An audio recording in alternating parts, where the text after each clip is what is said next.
My name is Oyinlola Bukky Akande. I am the president of Unique Women Network, the CEO of OBA Connections Limited, and the co-founder of Rapha Nurturing Academy. I am so excited to see what the Lord has been doing in us, through us, and the amazing work that happened in the year 2022. We have had the privilege of opening more platforms, encouraging, empowering a lot of women, and many people have come back with great testimonies. OBA Connections have been able to produce 10 books, 10 published printed books. That's amazing. And Rapha Nurturing Academy, we've had the opportunity of training, coaching, empowering over 45 women right now. Over 45 women, and we're still counting. What have we done so far? A lot. Why have we done all that? Because we're particular about experience, we're particular about expansion, we're particular about exposure. And your experience is what makes a difference to somebody. Somebody else might call it a testimony. Somebody else might say that's what the Lord has done in my life. But that's what is changing people. That's what is encouraging many lives to become and achieve and fulfill their assignments. So I'd like to invite you today to come on. Why? I saw something in my life last year. Last year, 2022, I had the privilege of receiving over five awards. 5 awards in 1 year from different categories, different people.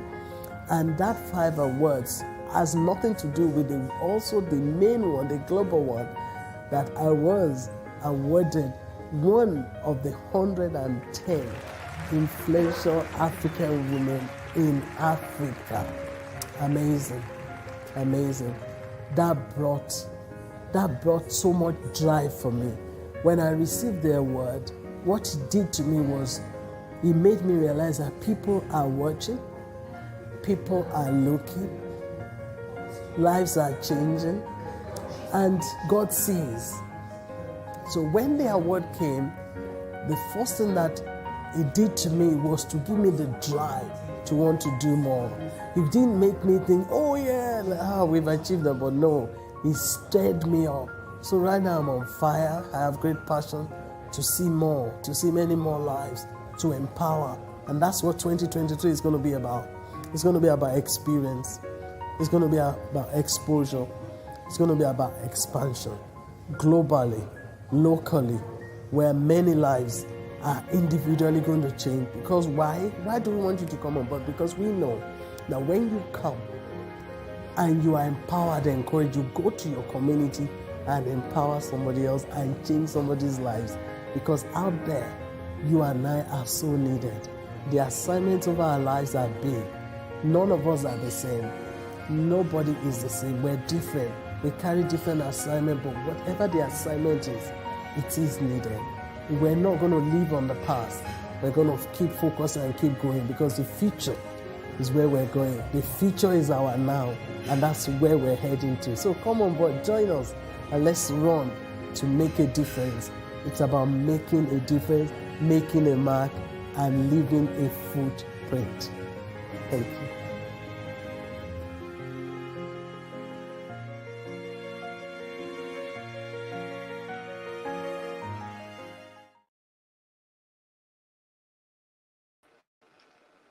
Hello, lovely people. Good evening. We are still celebrating love because February is a month of love, and I'm so happy to come your way once again. Tonight we are talking about a very, very sensitive issue that many of us do not pay attention to. And sometimes we tend to forget how, the brain is so powerful. How powerful, the brain, is how it can store events that, occur many, many, many years, ago, and then later on, just placed back. Tonight, I have with me a lady that has really achieved so much for herself, in spite of what she's been through. And what really fascinates me so much about this lady is the fact that she's got this heart of forgiveness, to be able to heal herself and also to heal other women or even young boys that have actually been through her own experience as well. I don't want to talk too much, but she is a life coach, a speaker, author, publisher, and event coordinator. She has served in the retail and sales industry, and his experience spans over 25 years. His lengthy experience and refined interpersonal skills have made her a customer service expert. She has authored 2 books titled Diary of a Unique Woman and The Live Wires Coupons.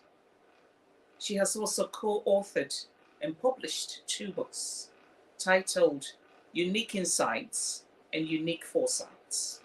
She is the president of the Unique Women International and runs a women's only mentorship called Unique Legacy.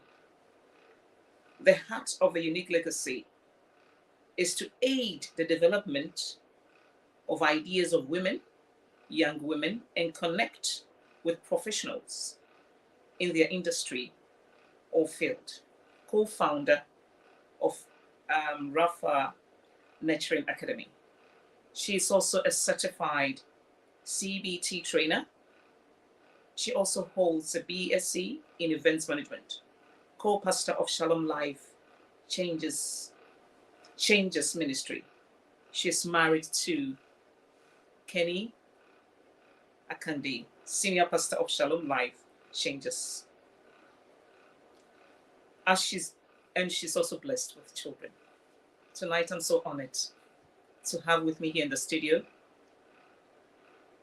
Oyinlola Bukky Akande, aka OBA.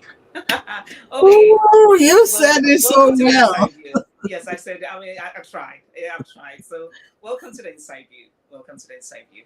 Thank you. I am so honored to have you on my show to talk about this issue that many of us shy away from, even though we have flashbacks from time to time. We go through depression, we go through a whole lot, but sometimes we find it so difficult to open up, to people, for being stigmatized, and also sometimes not being also believed. Like no matter how painful or like whatever that you go through, sometimes it becomes very, very, very hard for people to believe your experience. And here you are, just talking about it openly, saving lives out of it, and then being able to have an academy to help women overcome this trauma.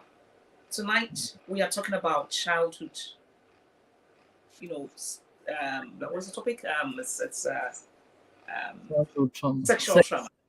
Sexual trauma in childhood or in children. You see, it is important to learn how traumatic events affects children. And the more we talk about it, I think the more we understand some of the characteristics or some of the traits that children do exhibit, or some of the behaviors or emotions. And it's also help us to prepare as caregivers to help these children overcome this trauma. So for you, just for the sake of our viewers, as soon as I put this topic out there, people were wondering, why does this lady want to talk about this issue? Because it's been years ago. So why does she really want to talk about this? Actually, I had 2 calls. So tonight, oh yes, OB. I mean, just for the sake of these 2 people, we just want to know, why do you want to, or why have you taken it upon yourself to talk about childhood trauma, or sexual trauma in children? Why? Wow, wow, wow. Thank you. Thank you so much for bringing me on tonight. I'm so grateful. I'm glad to be here. And I want to just celebrate your uniqueness, the great Thank you. work you're doing. Thank you. You are amazing. Seriously, you are doing, a great work in the Thank community and in many lives. Thank you. Thank you so much, you. Nana. Coming back to your question, why do we want to talk about it now? Yeah. Why now? Why do we even want to talk about it at all? Yeah. I think my first answer would be the issues that we're dealing with now requires that we begin to dig in and check what are the roots and the issues that are causing what we're seeing now. Because a lot of times people tend to see just the surface of things, but there's some depth, there's some root that is making us behave the way we behave, that is making us react, that is making us not to trust. Some people can't trust anybody, and Yeah. we're wondering why. Why can't they trust people? What is wrong with you? And we don't even get to know their background, what they've been through, and the issues of their lives, and we condemn them. And the second reason why we really do need to talk about it now and look into it a lot more is because the mental challenges out there are real Mm. and is affecting, if not one of us, some of our friends. Trauma, sexual harassment, sexual issues, they are real. And some people have seen themselves in situations and circumstances that has broken them badly, and they've not been able to recover from it. And many can't comprehend it. We see them at work. We judge them in churches. We see them around and we think, what's wrong with this one? But we Yeah. never took time to check what is the root? What's the upbringing? Where are they coming from? Wonderful. I mean, now that you've mentioned upbringing, OBA, what was your upbringing like? What kind of environment did you actually grow up in? Thank you so much for that question. I was I had the privilege of having lovely parents who we were born, myself and my sibling were all born in UK, in United Kingdom, and my elder brother and myself were sent to Nigeria because my parents felt they needed more time to finish their studies. My dad was doing law. It was actually 89 last week Oh, Monday, praise God. happy And birthday to him. Yeah. yeah, and they felt they needed more time to concentrate, so they held on to the other two. In those times, some people, instead of they sent children to foster homes and all of that, Yeah. but I don't know how they were advised or came to the conclusion that my elder brother and myself should be sent back home to Nigeria.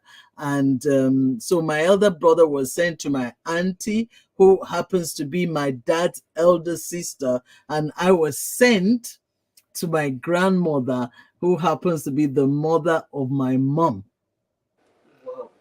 Right. So it was growing up in that environment with loads of uncles, loads of visitors, different people coming into the house, and and you are growing up, a young girl, and in that house there were few of us because I had cousins too that were living there, so it wasn't just me alone. We had cousins, we had neighbors that would come, we all eat. It was like an open house, everybody eating and doing things together, so it wasn't really an issue at the beginning. But when I began to grow up, I noticed that some of these uncles were like touching you in a very very inappropriate way, and some will like, oh, pick you up and hi hi, they sit you on their laps. It wasn't really um it wasn't as bad, or should I say, it didn't happen overnight. It wasn't like all of a sudden they just decided to be touching your body and all of that immediately. No, but it was gradual. Then I noticed that I kept on. I remember clearly telling my grandmom in those days that when some uncle comes and I'm like, I'm reluctant to be around them, I don't want to see them, I'm running away. And but they felt, no, you're being rude, especially with the English culture that we came with, and like the boldness you have, and no, I don't want to be with, I don't like him. And they're like, why don't you like him? That's nonsense. And they couldn't comprehend that you don't like them because of the way they were touching your body. And even the times that you try to explain the way they were touching you, looking at you and all that, it sounded like, what's she talking about? It didn't make sense to them. But one thing I love most at talking about it now is that he has helped me to look back and understand when I see a child that is reluctant to go somewhere or be with anybody, I've got to dig in and check what is in there. What is about the man or the woman? Why is my child running away or not wanting to go to that house? There were pointers that most parents don't take they don't look into it. They take it for granted. They think the child is being rude. The child is just not listening. He or she is being disobedient. But whereas the child is experiencing things that she can't comprehend with her little mind in a way to be able to say it that an adult will understand. But she does know, that child do know that whatever the man or the men or the uncles are doing, they were improper.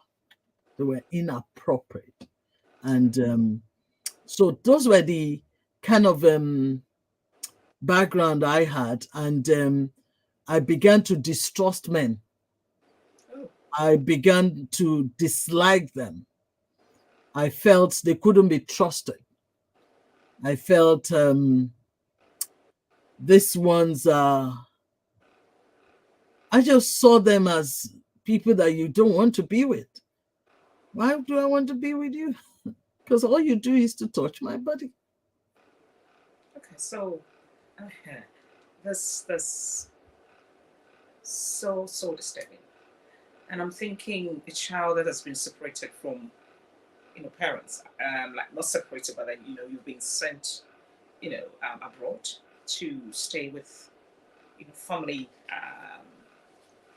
and thinking that the family should be the safe zone, especially being your father's mom, being around your uncles, being around your aunties. And I'm thinking, way back, nobody even believed a child not wanting to be around, like the uncles. I mean, just like you said, Mm. apart from you not trusting them, we all know that trauma can have a profound and also, psychological effects that lasts, throughout adult life. And we've also found that, I would say that like research has also proven how sexual trauma can affect someone's self-esteem, can lead to a lot of mental health issues, such as suicide ideations, alcohol and drug abuse, and many more.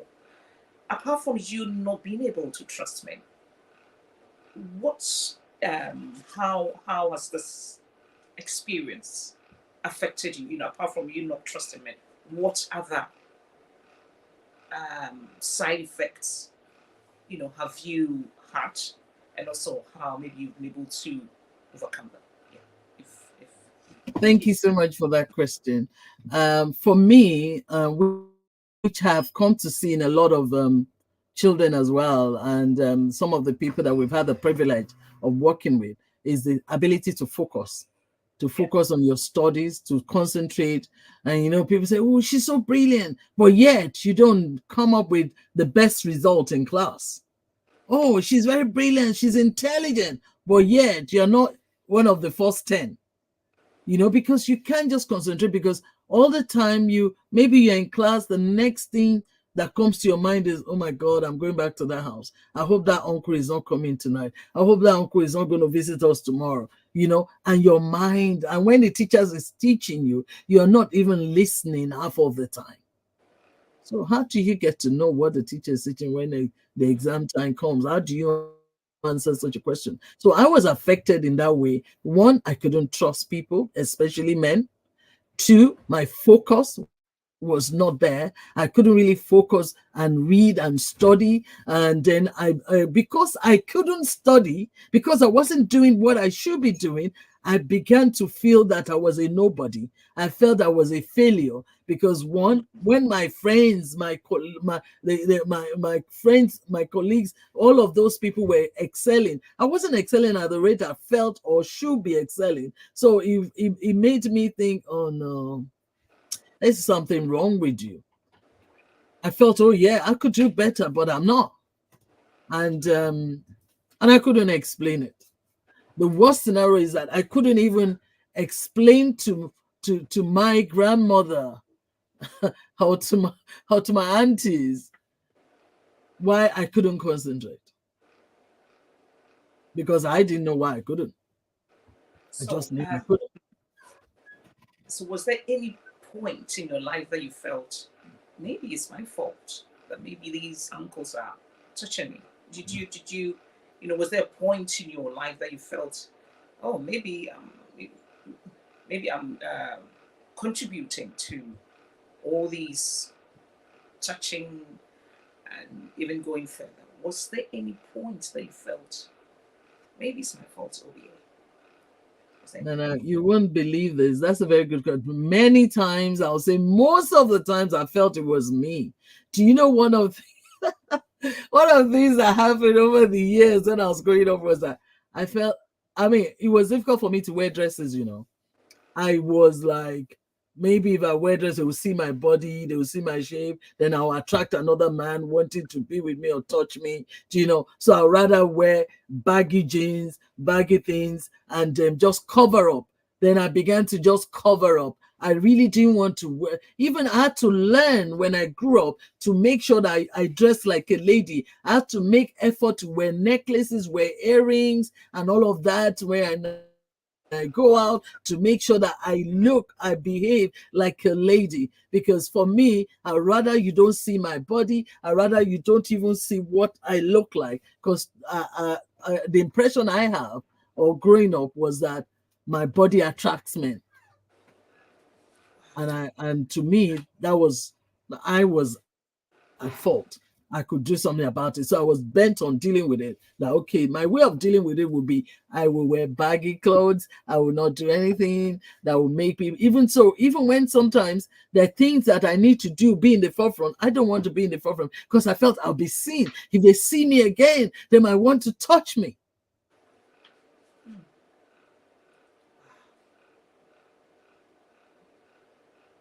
Oh, it's already I don't know. I'm just trying to not to be too emotional, but just forgive me if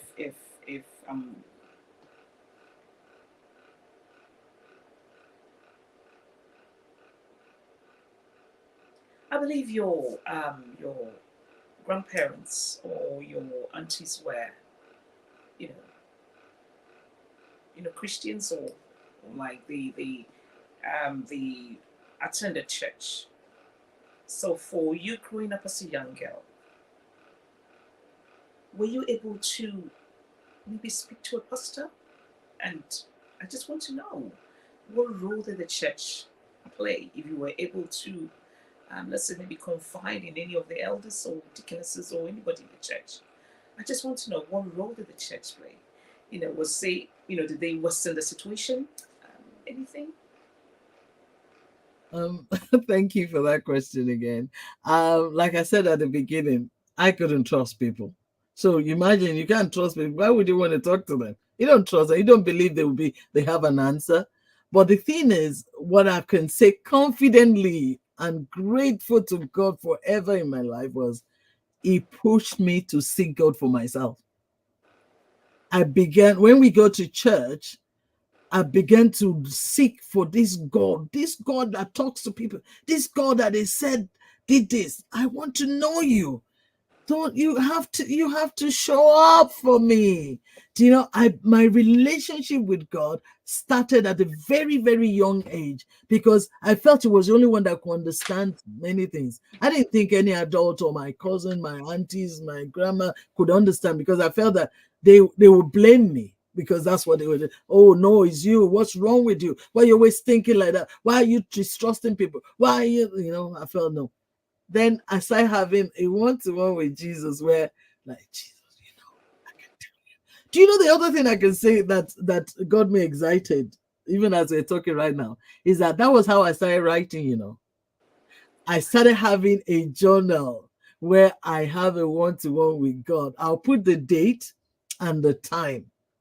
Can you imagine, at a very young age? We're talking about over 30 something, 40 something years ago. And I'll write the date, the time. Dear Jesus, I woke up this morning and I don't really feel like going out. But what do you think? Can you help me?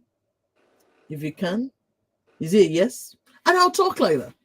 I see my relationship with Jesus. So what looked like evil, what looked like wickedness, actually literally pushed me on the other side, where I had to learn to walk with Jesus, have a one-to-one talk with Him, share my heart, and made Him my best friend. Wonderful. I'm asking, or I asked this question earlier because, just watching you talk, I've seen you smile throughout in the conversation.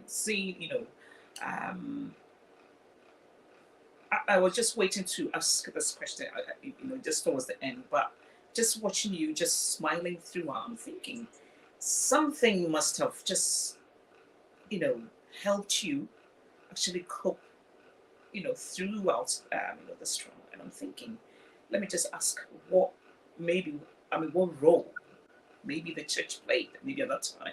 I'm just using maybe because I'm not too sure. Yeah, but you are so brave to have an academy that's actually healing a lot of women, and the foundation is on Christ. What motivated you to?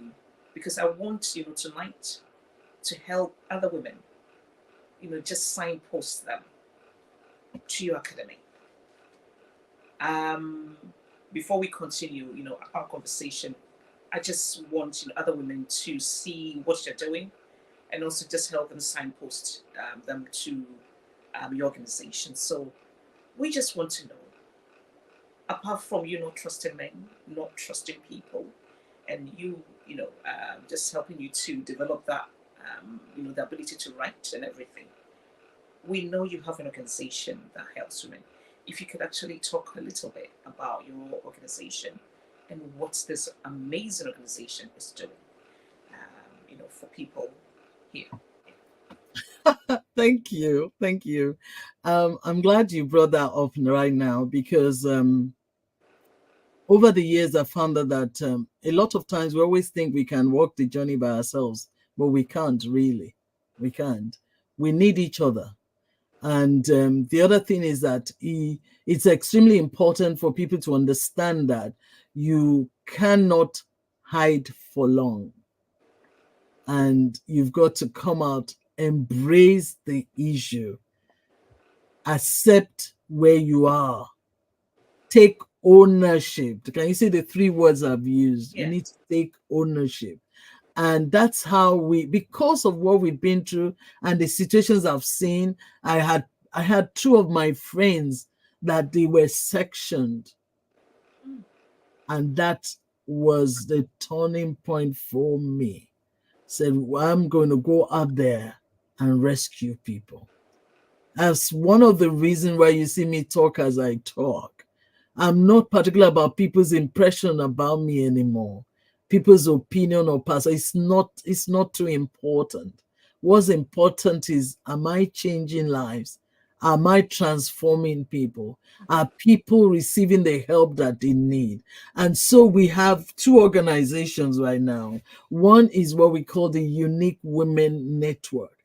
That's where we have different categories of women, businesses, coaches, people in education, hospitality, name it, that we all come together and share our hearts. And the Lord helped us to divide the platforms into ways where we could really, that ways that we're able to help people to adjust, one, to learn, unlearn, and relearn, whereby those that are making it, they impact those that need to make it, then we rub one another. So what Unique Women is doing is that making sure that all the parts of our body, all the parts of our lives are ministered to, mentally, health-wise, financially, spiritually. Every area of our lives are all being looked into. That's why we have the word we call the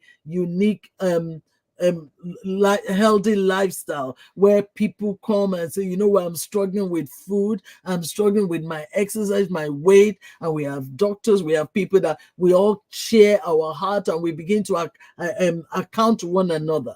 Then we also have another, I'll leave the Unique Women for 1 minute. We also have what we call Rapha Nurturing Academy, which is co-founded with a lady called Kike Adebi, and that is solely to deal with the traumas of life, the different issues that people are going through. And we're talking about, both of us have been through issues that we can literally say, look, we can hold your hand because we've been there.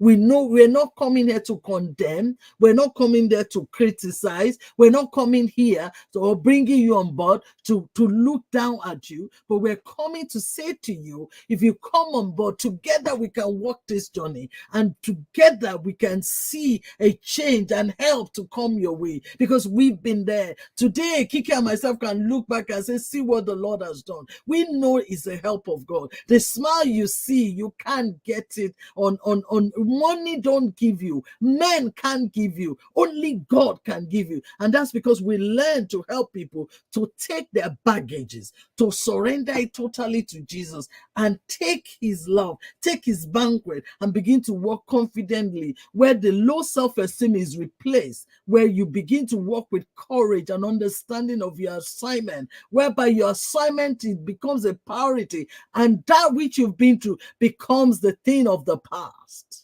And that's what Rapha Nurturing Academy does. It's about people coming. And the other thing about it is that you don't even have to have been through sexual abuse to go through it, because abuse is abuse. Some people is their husbands. They're different things. Some is domestic violence. There are different things that people have been through or are still going through. And that's what we do. We help people. We hold their hands and we take them through to see them stand on their feet, begin to walk again, begin to believe in themselves, and know that yes, they can. And everything that they are assigned to do, they are capable of achieving it. Wow. I really like your seal, you know, and your bravery as well tonight. Now let's come back to our conversation. I mean, thank you for providing this respite.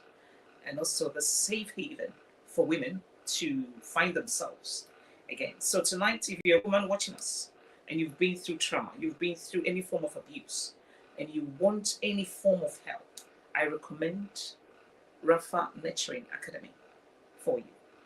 And I know before we end the conversation, our dear guest OBA will just put the number across, and then you can contact them. And I believe they will be of a great help. Yes, so as children, our family environment is our ground base. It's our safe zone. And here like many of us, especially African parents, where sometimes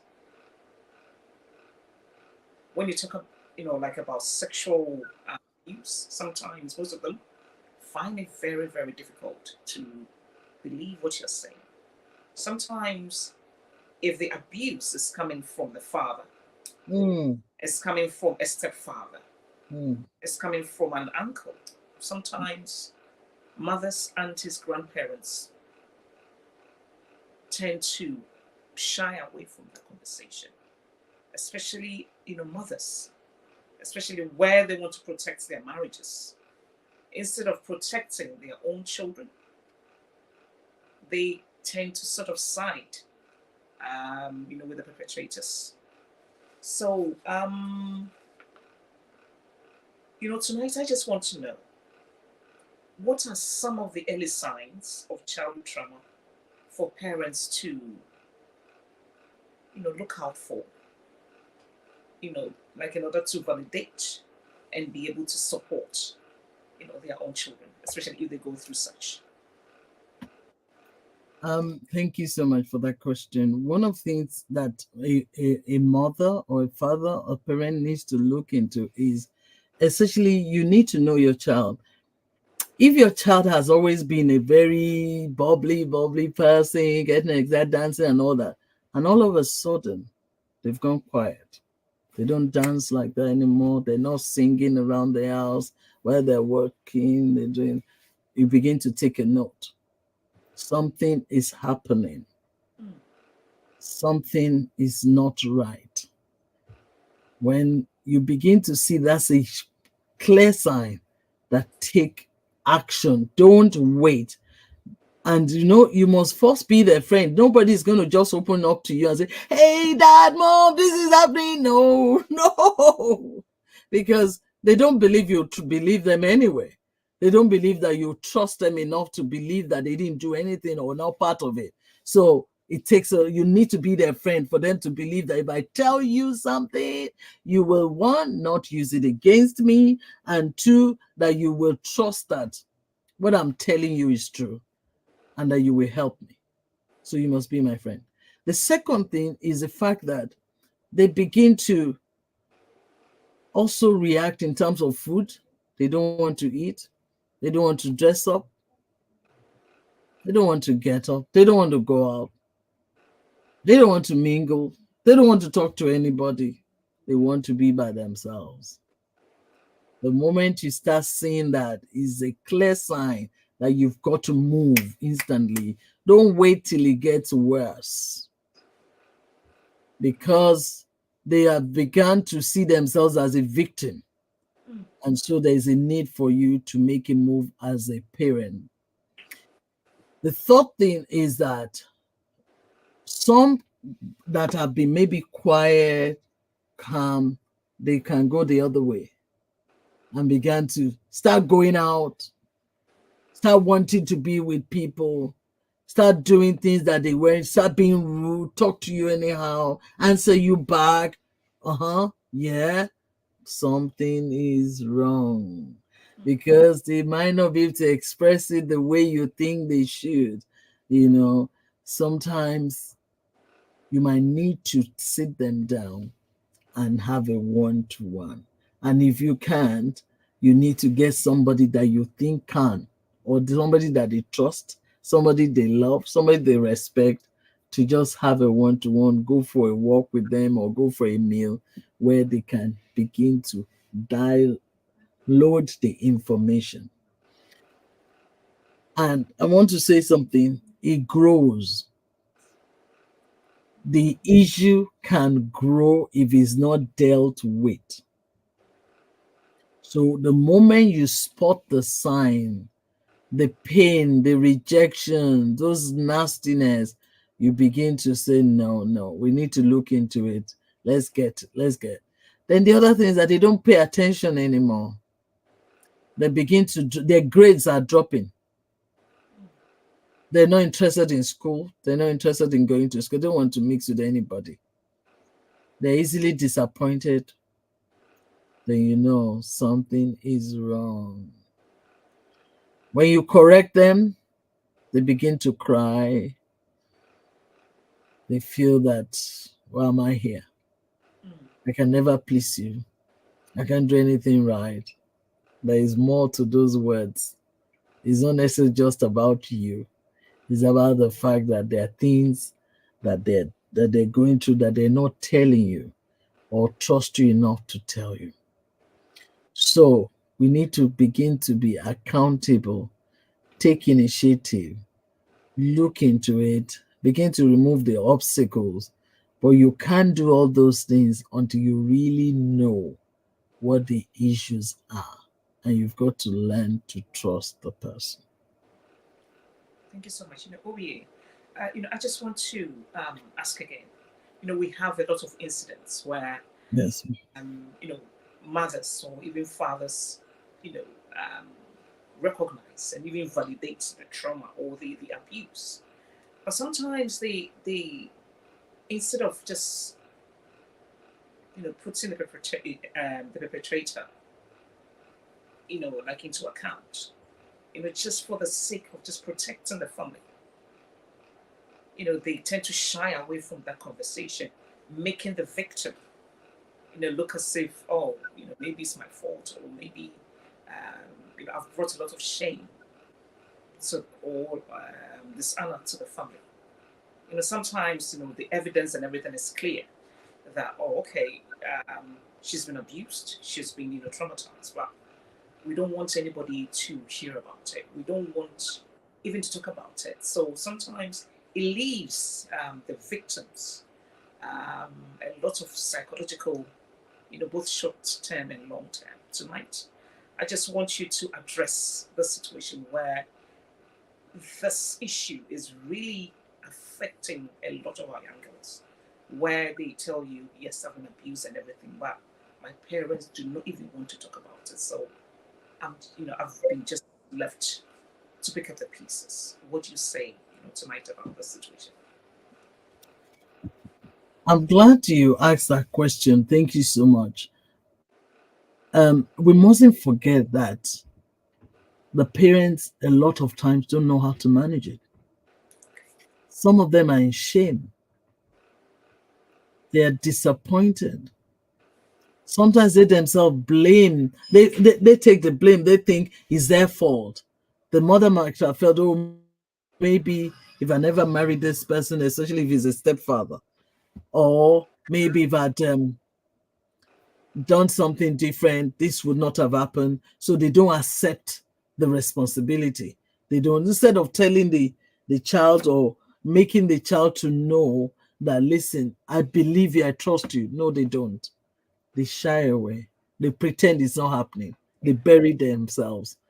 Then they themselves now becoming, some of those parents, some of those mothers have literally found themselves drinking, into drugs, because they don't want to accept what is happening around them.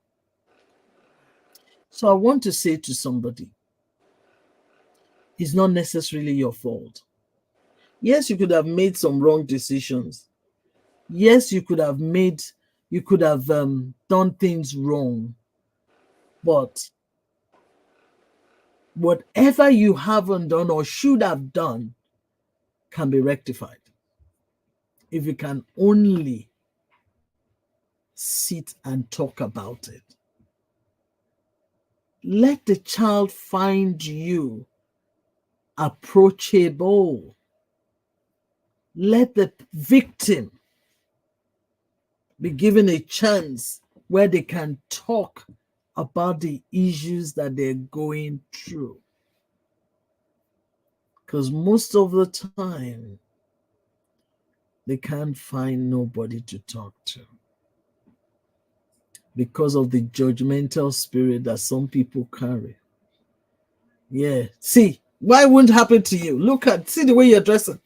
Look at yourself. See? Yeah. Yeah. And we judge people. Sometimes we don't know that the dressing is as a result of the issues that they were having.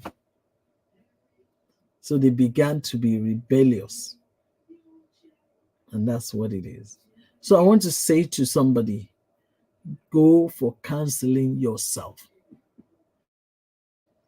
Don't be quiet. Seek for help. Seek, like Rapha Nurturing Academy will help you. Seek for help. Run for help. Ask for help. Don't be quiet. We've seen many of our children that have committed suicide over what? Why? We need to take responsibility. There are things we should have done that we didn't do. And the other thing is, forgive yourself. Forgive your errors. Accept that you are wrong. And then open your hands up and help that child to start again. There is nothing God cannot heal. Kike and myself are a witness. We have no anger, no bitterness at all in us. For everything we've ever been through, He has made us to be able to sit in a position of helping somebody and telling someone it is well. Our God is able, that you can do it again. Please remember Tamar. You know, we have two Tamars in the Bible. We have the Tamar of Judah and we have the Tamar of David's daughter. Remember Tamar, David's daughter, who was raped, who could have been married off, who the uncle could have, the big brother could have married her, but did not. Put her in a shameful position. But do you know, because she buried herself in the sand and didn't come out again, many lives went for it. It was a bad ending. The brother was bitter, full of anger, became a killer and a murderer. But unlike the Tamar of Judah, who fought her way through, and guess what? She refused to be silenced. And the Bible makes us to understand in the book of Matthew, and you read chapter 1, the Bible says, and Tamar, the mother of Perez, she had twins. This is it. Whatever has happened, has happened. But the thing is, we can start again.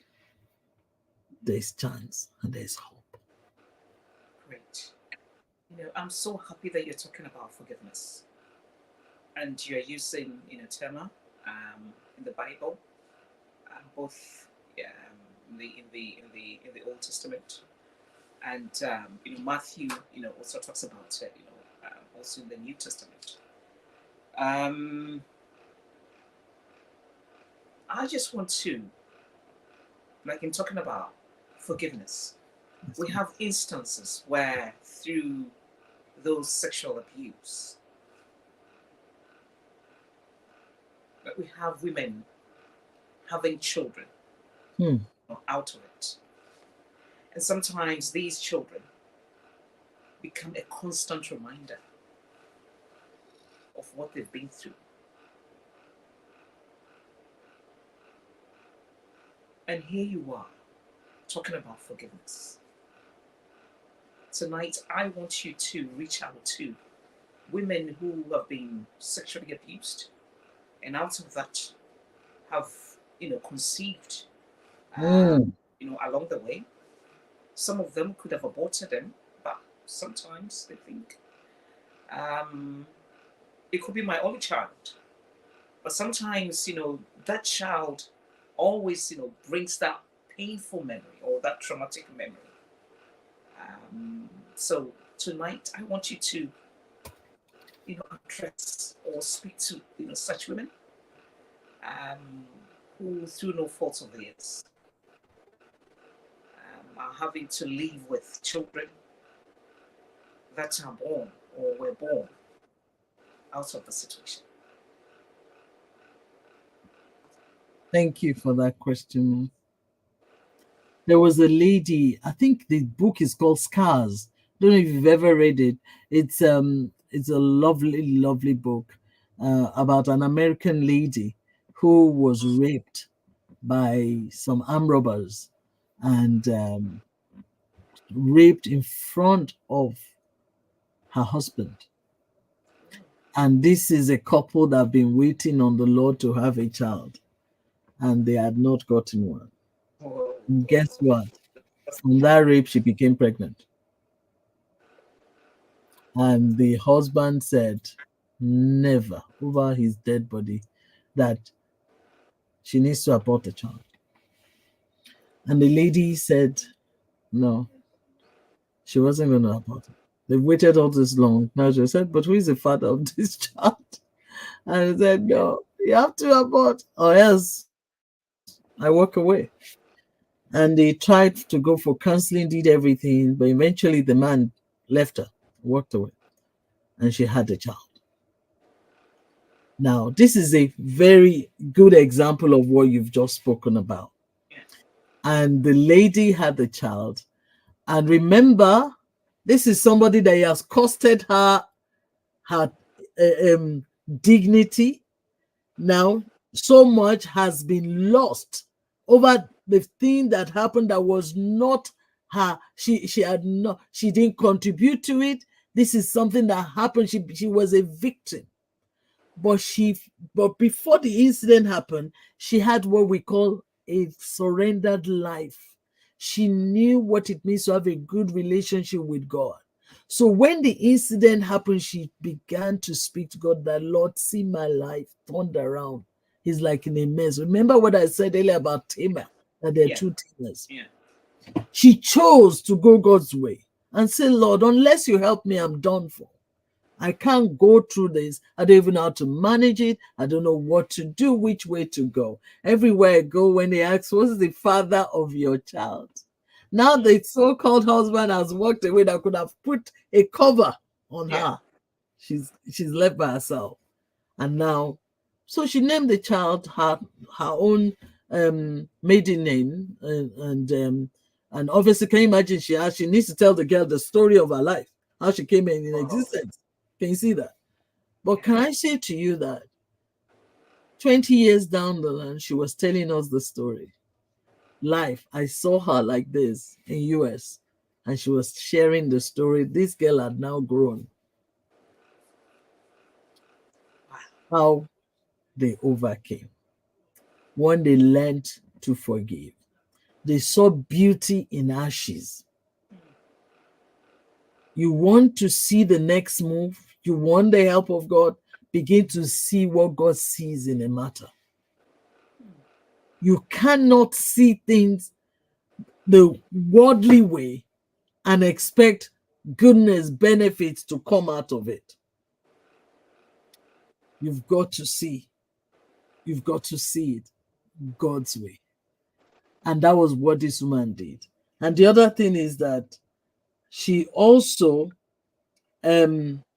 allowed God to take her on a step by step, day by day. You cannot jump into the end of the matter without walking through what the Lord has for the future. And that's my counsel for somebody today. Begin to see that thing, that child, that incident the way God sees it. Can you imagine if you were Joyce Myers being raped by your father over 500 times? She counted it. When the father was caught by a police officer, the policeman said, I'm going to take you and arrest you and take you to prison unless you let me do what you did. And the father allowed the policeman. just because he wanted to cover his name. And look at Joyce Myers today. Your ashes becomes a beauty when you give it to God.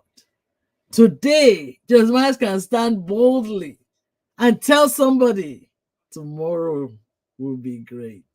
With joy, with no bitterness, no anger in any form. That's my counsel. Um, you're preaching about forgiveness, inner healing. Tonight, to the woman out there that has been through a lot, that has bottled this, has no one to talk to about this incident. How can victims position themselves for inner healing? How can they do it? Because sometimes, especially if it's coming from a father, it's coming from an uncle, it's coming from a grandfather, that is so close. How can victims, or should I say survivors, position themselves for inner healing and to be able to move on? Like I mentioned earlier, man, it's a journey. It's not something that just happened overnight. And unless you unburden yourself, you can't receive healing or help. The healing you need for the next level to go further needs to come from the place of surrendering. You must surrender that. You must accept it. You must own it. I'm bitter. I'm angry. I went through this. It's not by closing your eyes to it, not accepting it. And that's why Rapha Nurturing Academy will take you through that process and help you, whereby this issue becomes a thing of the past. It has to be surrendered for you to see a difference. It's not going to happen overnight, but you must be ready to go through it and be determined that yes, enough is enough. Do you know one funny thing why you need to? Well, I'm going to encourage somebody to accept and step in, receive help, go for help, go for counsel. Do you know why? If you don't, then you've been beaten twice. So it's not only once. What anybody did to you was that just once. But if you don't let it go, now you've been beaten twice. Now they've gone. Look at Ammon.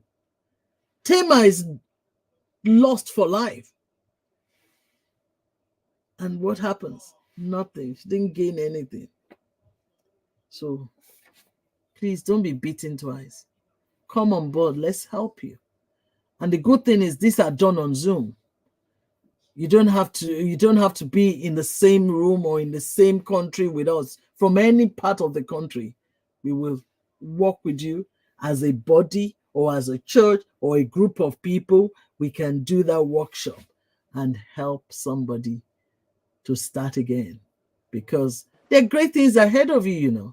You're empowered, enriched. You carry so much. So you can't let it just die because one person, they've even forgotten they ever did anything to you. They're enjoying their lives. No, it's time to lay it down so you can get up free and free to live again. Yes. That's very, very, very powerful. I just want to be personal with you. Yes, ma'am. I mean, what was it like for you when? I mean, you said earlier on that you never trusted men. When we were going through that, and here you are, forgiven, healed, being able to forgive others, and now having a workshop helping women to overcome traumas. For you, how was it like when a man came into your life and wanting to settle down with you? How was that experience for you? Thank you. Thank you so much for that question.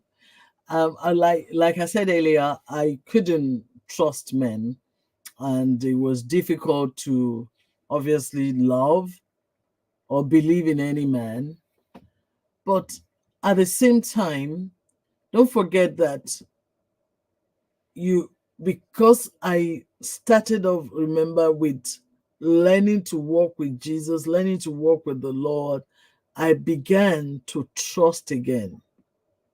Because now I could trust God. But the thing is, the man now needed to prove themselves to a great extent where I can trust them. So, but over the years, I had my share of mistakes and errors too, that I've trusted people believing, yeah, finally, so this man's gonna love me, he's gonna look after me, he's gonna care for me. Oh my God, finally, thank you, Jesus. And it had not happened like that. It had not happened. It did not happen like that. There were so many heartaches and headaches. But immediately, I go back to the drawing board again. Back to the Jesus that I've come to know, that I can trust. Back to the King of Kings that I know that is able to love me. So I receive the love from God that I know that no man can give. So my expectations for men was not as high. And that helped me to open up and receive love. I now began to know that there's a limit to how much you can give. Only God can give much more. And the pain, the hurt that could come from a man began to be limited because I found the love that I was seeking in man. I found it in God. So I now have so much love to give to myself and to the man. This is very, very powerful. Oh, to have a lot of love.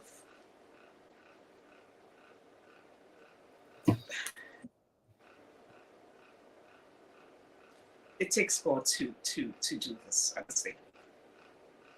It takes God to do this. Tonight, most of the African culture that we all come from, any elderly person, whether our direct uncle or any person older, than us, we tend to call them uncle, auntie, and all that. And sometimes this auntie, uncle's business, tend to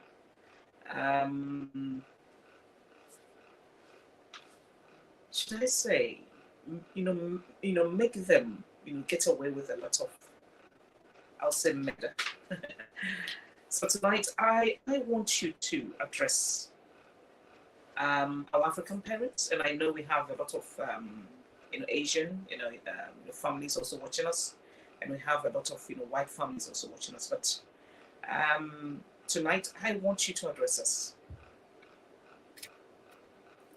I mean, a way that we can provide a safe space for our children, because, here you were sent back home. And, most of us that even lived with our parents, most of us, I'll say that did not even have access to our parents, especially our fathers. So, sometimes it's always, just a mom that's actually taking all the brunt of everything. I want you to address our community, how we can provide a safe space for our children, how we can make our children come to us, with everything and anything that they go through without any hesitations. And also not blaming the children for anything that happens to them. Thank you so much. I want to say, number one, that your question is not something that could be dealt with just in 1 minute or 5 minutes. Okay, It's that's fine. a lot. That's fine. Yeah, it's a lot in there. One, because there are different backgrounds, different understanding, and different cultures. And it's important that we need to understand that we're not in the same era. Mm-hmm. We're not in the same era. Most of our children, their best friend is on iPad. Their best friend is on the social media. They're not even us. They're not our parents. They're not their parents. They're talking more to somebody out there. Mhm. They're not talking to you. So the first way, one of the ways I would suggest that we deal with it, which I've learned to deal with mine, is to become that person's way. Create time. Okay. Be her friend, be his friend. Create time. Not once a while, but regularly create time. Let this person trust you. Okay. Beware of their concerns. Don't say, what's wrong with you? You have everything you have. Look at the people in Africa. They don't even have shoes. They don't have food. All you do is complain, complain. No, that's not that. That is not the environment now. Their issues is their issues. What bothers them bothers them. So please don't assume that they should know better. What's wrong with you? You have cornflakes in the morning. You have burgers. You have this. Oh, you have that. No, no, no. Create an environment of love. Let them love you. Let them trust you enough to know that you are that person that they can trust, that will not judge them. You have to be there for them. Give them the room to know that it's okay. Life throw things at people. Give them the chance to believe that they're not what the situation took them through. They are not what the circumstances think they are, but they are who God says they are. What I will also say that's helped me and Kike especially is let them find God for themselves. You cannot supplement that or substitute it. The place of a one-to-one with God is a place of breakthrough where they can find God, hear God's voice, read the word of God, understand, and be a friend.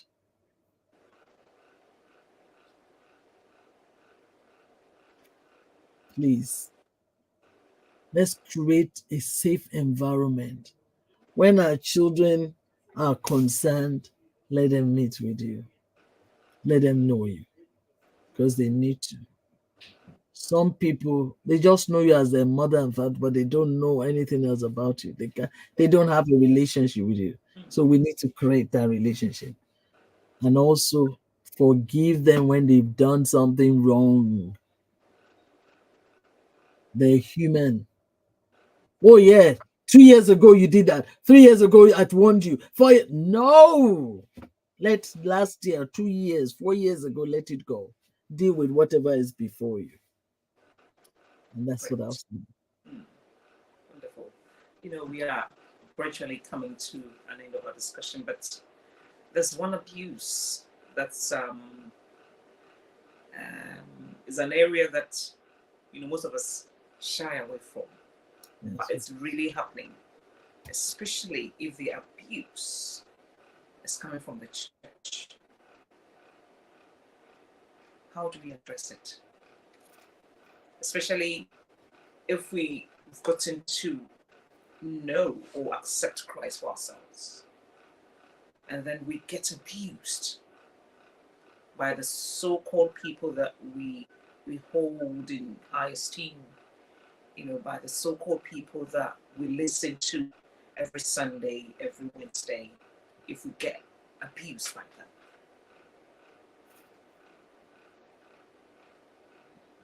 Like because I mean, it's it's something that's actually going on, and like a lot of women um, now find it so difficult to go to church because of this area that most of us shy away from talking about.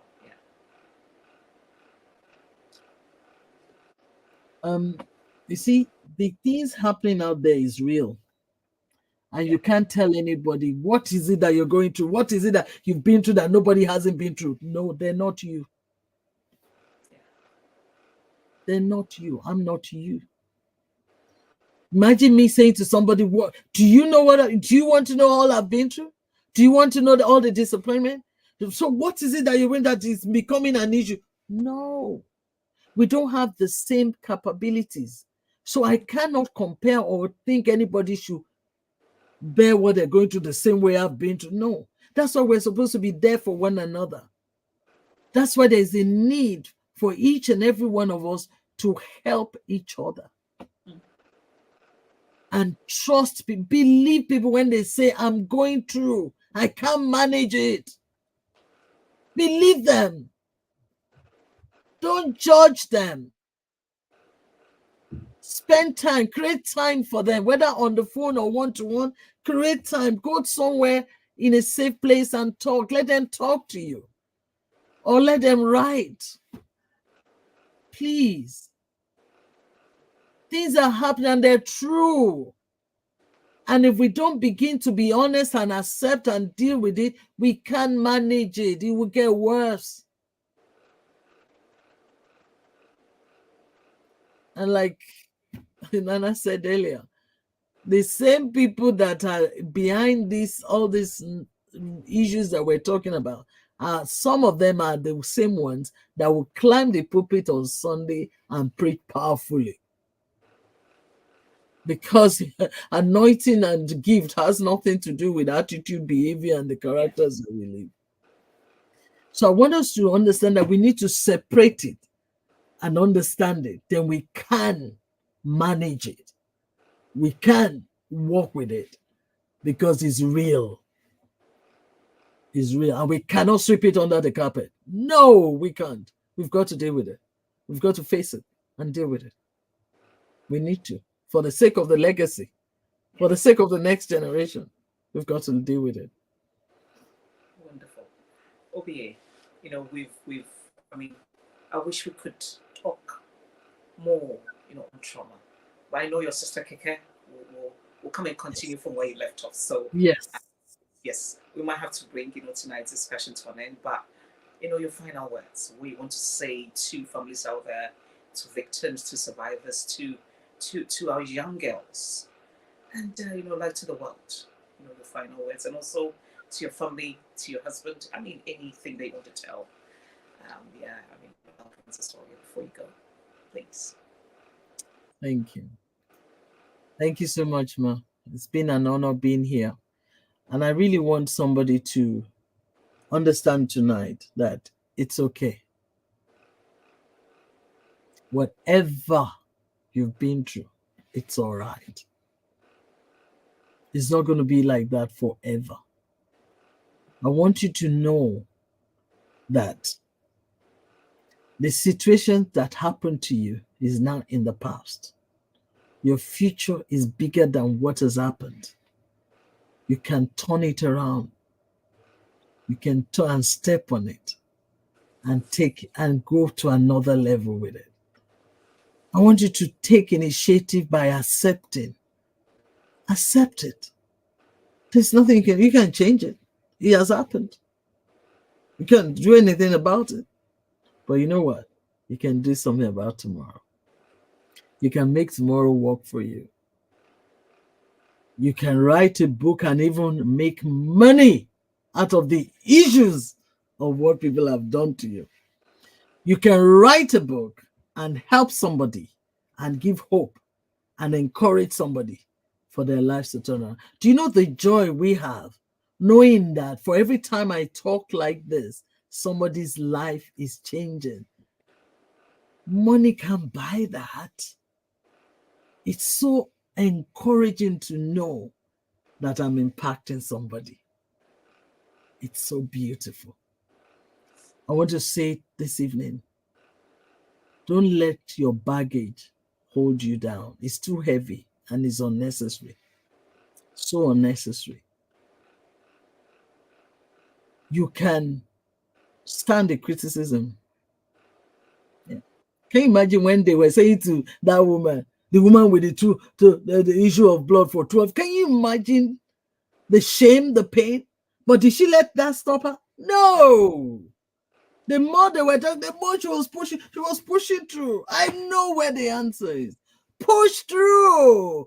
Get your answer. You can do it. You can walk through it. Let no man hold you down.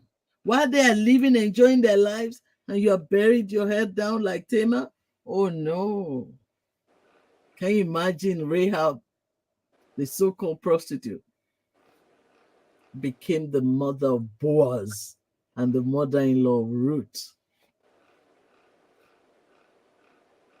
Anything you've ever been through can be turned around for your good. And this one too will turn around for your good. Trust me, it's not going to be like this for long. Help is coming your way. Hold on to the Lord Jesus. He turns people's lives around. He is the real transformer and the game changer. God bless you. Thank you so much. God is a real transformer and a game changer. So tonight, if anyone wants to find Rapha Nurturing Academy, where can they find you? And also, if there's any number that you want to put across for people to reach you on, please. If you have any. Yes. Where can people find your Rapha? Yes. Yeah, we are on the website as well. You can contact us. All the details are there. RaphaNurturingAcademy.com. www.raphanurturingacademy.com. And our telephone number is going to be displayed. So please, yes, contact us, call us, and let's make one-to-one. And we will work with you and hold your hand and trust God to turn situations around. And we can do workshops for the church, for the group, for businesses as well. So please feel free to come. Come, let's do it together. There's greatness, there's hope, and there's joy at the top. Thank you so much, man. Thank you. An amazing woman. Whoa. A victim. A survivor. Now full of hope, full of smiles, and I'm speechless, honestly. I'm simply lost for words. Okay, I'm blown away by your level of maturity and also your level of, that big heart that you have to forgive. I have so much respect for you tonight. I do respect you, but tonight it's gone. Thank you for honoring my invitation to share your story. And tonight, from the comments, I am shocked. People from Kenya, people from Ghana, people from US. Wow. All over, yes. In Bradford here, Leeds, many places that have actually tuned in to listen to your story. And I know that lives have been transformed tonight. Amen. Anyone watching us, I just recommend Rapha Nurturing Academy. Thank you. To you. Reach out to OBA. And another wonderful sister will come and do the part 2, so I don't want to give out too much. Yes. So, we've had OBA sharing her story, part 1. And I know her sister will also come and do justice to the same, topic. OBA, we thank you. Thank you, ma'am. Thank you so. In spite of your busy schedule, you just said, Nana, yes, I'm going to share my story. Yes. And for all that you do for women across the world, we say thank you. Thank you. Thank you for not keeping the story to yourself, but you've deemed it very, very necessary to empower other women to say, hey, we've all been through this, but I'm going to hold up, I'm going to hold your hand so that we all move together. Thank you. Thank you for bringing hope and also restoration to a lot of women out there. So if you've been through any form of trauma, as a woman watching me tonight, I just want you to know that you're not alone. But hey, there's hope. There's help out there. That's why we have Rapha Nurturing Academy. Please contact them. If you're also a church that is also watching us, please book them.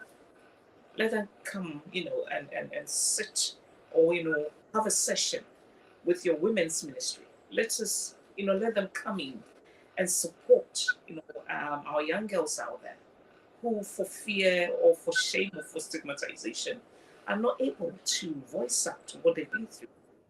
I recommend, Rapha for you. Please, churches, open up your doors for, Rapha to come and change lives. And thank you.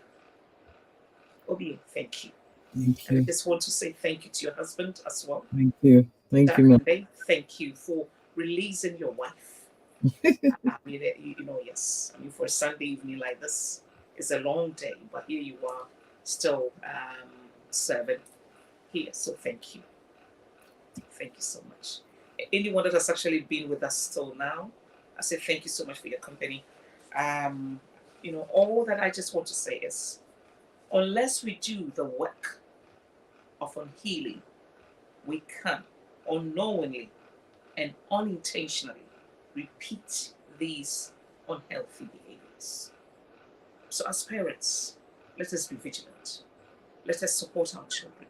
Let us provide a safe space, for our children, to talk to us. And it's high time we stopped the blame game.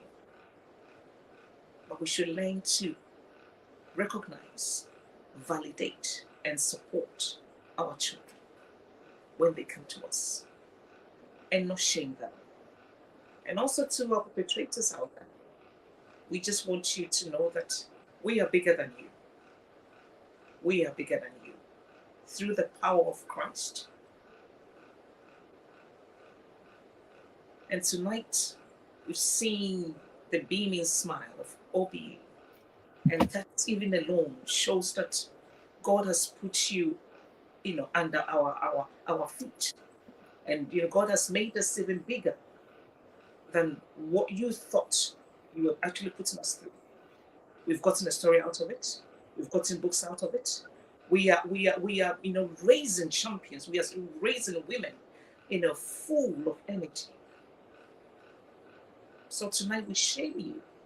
But at the same time, we find it in our hearts also to forgive you. Thank you so much. And continue to enjoy the month of love. Once again, thank you. And enjoy the rest of the week. Thank you. Bye-bye.